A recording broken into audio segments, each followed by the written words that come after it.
Greetings, friends. In honor of Purim Katan, which falls this week, I want to rerun an article which I wrote 6 years ago, also during a Jewish leap year. This entire subject is so deep and so pertinent to our current world situation. We, the children of Israel, have to understand how we are rooted in eternity. I want to thank Rabbi Naftali Yeager Shlita, Rosh HaYeshiva Shayashiv, for discussing this topic last Shabbos and reminding me of these prodigious truths. Here is the article. I was raised in the Upper East Side of Manhattan in a world of elegant apartment buildings. The doorman greets you, and then you board the elevator. Up you go. 10, 11, 12, 14. Wait a minute. What happened to 13? 13 does not exist. Or at least that is what they pretend. No one wants to live on the 13th floor. In the fantasy world of Edom, there is no 13. Untold thousands of people indulge in the remarkable fiction of calling the 13th floor 14. This is the Olam HaSheker, the world of lies in which we live. This is the emperor's new clothes. What is so frightening about 13?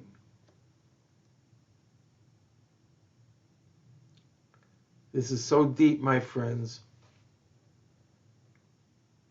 13 is the number which reveals the eternal preeminence and spiritual grandeur of Am Yisrael, the Jewish people. The nations of the world will do anything to pretend that it doesn't exist. From the fact that they are so frightened of this number, it is clear that they know its significance, but their head is embedded firmly in the sand. The essence of our nation transcends this world and extends into the next. This is all signified by the number 13. This truth so frightens the other nations that they actually pretend there is no number 13 at all. Just as they want to pretend there is no nation of Israel, no land of Israel, and no Yerushalayim that is bequeathed eternally to us by the Creator of the universe. I saw a fascinating drasha from Rabbi Moshe Shapiro Zatzal on this subject, which occurs this year and every leap year in the Jewish calendar also. This drasha discusses the relationship of Yisroel to Yishmael, the modern nations of Israel and the Islamic countries. Both nations descend from 12 tribes, but Yishmael's tribes descend from Hagar, a slave woman, as opposed to the tribes of Israel. We share one common father with Yishmael, but that is where the similarity ends. Am Yisrael Lahavdil descends from all three avos, the patriarchs, and from imahos, the matriarchs of the highest spiritual level. But there's more. In fact, Am Yisrael does not in fact descend from 12 tribes. We descend from 13 tribes. Because Yosef is composed of 2 tribes. As Yaakov Avinu says, quote, Ephraim and Menashe shall be mine, like Ruvain and Shimon. Therein lies our key to preeminence over all other nations. The number 13, which denotes eternity. The number 13 is also reflected in our calendar. Just as our 12 tribes are actually 13, so our 12 months are actually 13.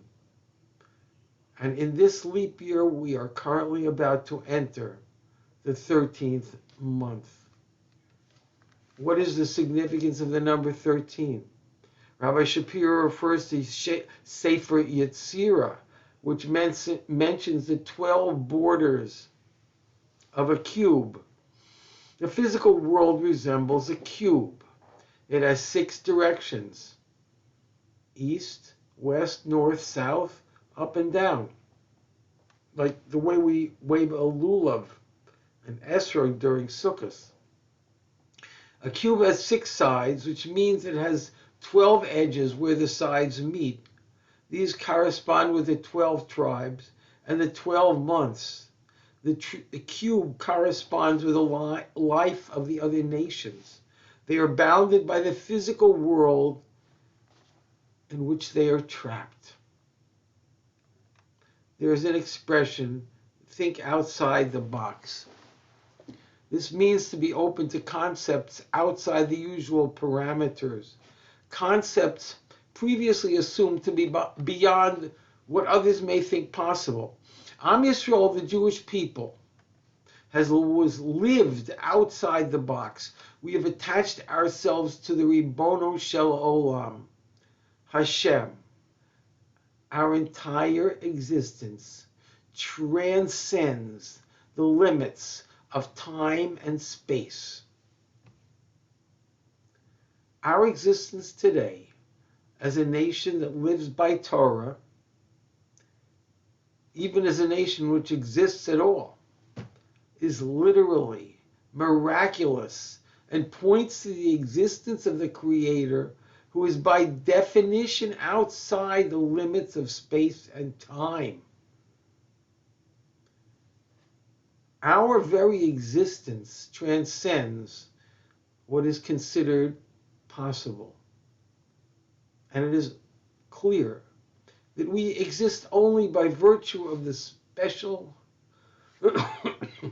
chesed which Hashem, the Ribono Shel Olam, showers upon us, giving us life where other nations could never have survived. This is the meaning of the 13th tribe, or the 13th month. We live by rules that are beyond this world, outside the box. Why do we need an Ibayur, a year with an added Adar?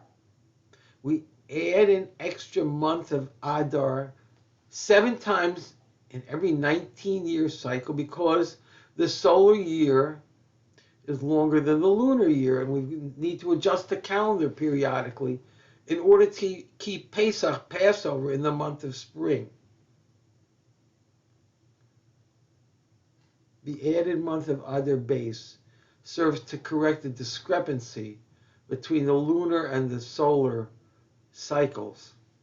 But why do we need to correct the discrepancy between the sun and the moon? Did Hashem create the universe with a discrepancy? God forbid. We learn from Chazal that the moon was diminished at the beginning of history when it complained to Hashem there cannot be 2 kings using the same crown. I wonder whether the diminution of the moon, which took place at the beginning of history also, resulted in the discrepancy between the cycles of the sun and the moon. We know that at the end of history, that discrepancy will be corrected. As we say in Kiddush Levana, quote, "May the light of the moon be like the light of the sun, and like the light of the 7 days of creation, as it was before, it was diminished." At that time, 13 will be the normal condition of mankind, because it will be normal to live a life which is completely connected to Hashem. No longer will mankind be trapped in the cube, surrounded by materialism, and ensnared at the end by the angel of death. And may there be fulfilled upon us the verse, quote, "Afterward, the children of Israel will return and seek out Hashem, their God, and David, their king. The world will have returned to its perfect state, unseen since our ancient parents left Gan Eden, the Garden of Eden. May we see it soon in our days." Good Shabbos.